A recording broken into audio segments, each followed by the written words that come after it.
Well, it's not snowing as hard today, and we're gonna go for it. Got the wires out of the way for a while. I gotta redo it. I can't shift when I move the wires.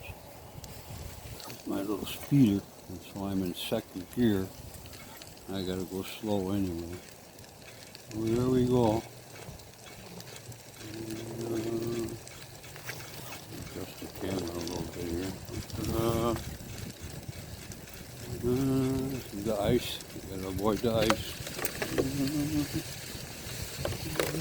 I didn't realize these cracks, they're not cracks, but each board was a crack, and it really vibrates. I didn't notice that till I got back and rewatched the video. So here we go. We'll try this and we'll see if we can keep spanning.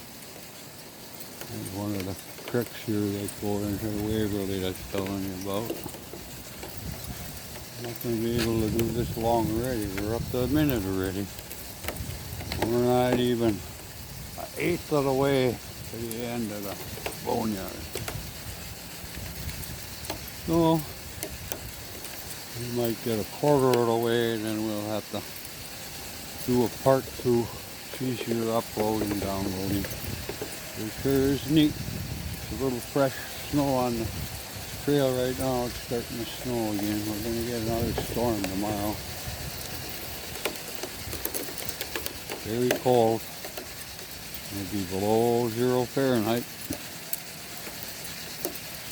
Well, that's the first part. We end it right here at the very first outlet to Waverly.